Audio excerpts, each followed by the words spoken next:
Bonjour à tous et bienvenue dans cette nouvelle vidéo qui traitera de la comptabilisation des dépréciations d'éléments d'actifs.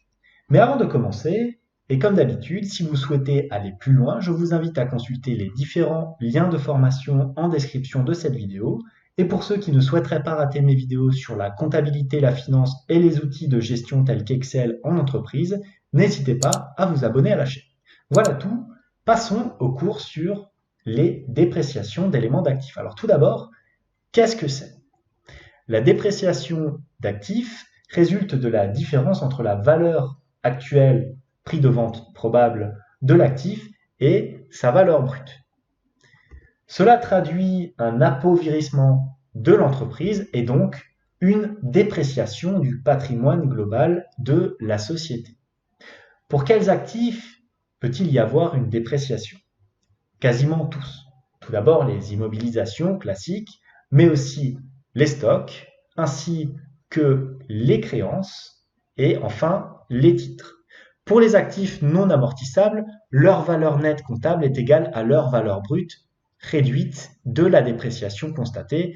Dans le cas d'une baisse de valeur, on passera par une provision pour dépréciation, et s'il s'agit d'une augmentation de l'actif, on passera une provision pour risque et charge. Voyons à présent la comptabilisation d'une dépréciation. Vous allez voir, c'est relativement simple. Au débit, on utilisera le compte 68 dotation aux amortissements.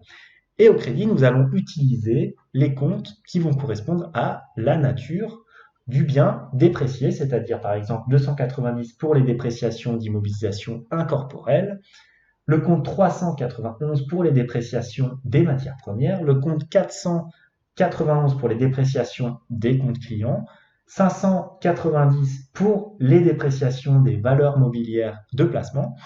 Vous l'aurez remarqué, il y a un point commun avec tous ces différents comptes de crédit, c'est le 9 en deuxième position.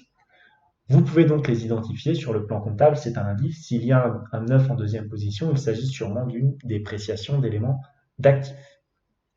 Passons à présent à une petite application pour vous mettre les idées au clair. Donc, une entreprise a acquis un terrain pour 50 000 euros en N-1.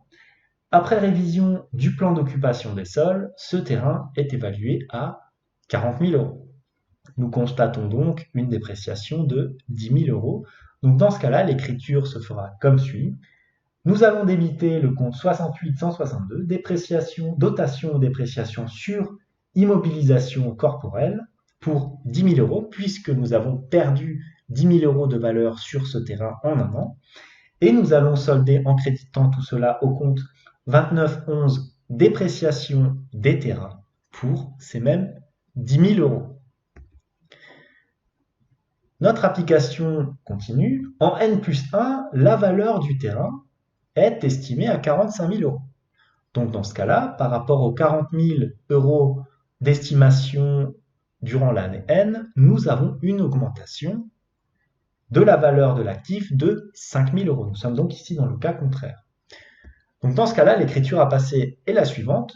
Nous allons utiliser au débit le compte 68 162, dépréciation des terrains, comme nous l'avons fait au crédit pour l'écriture précédente, et nous allons créditer le compte reprise sur dépréciation des immobilisations corporelles.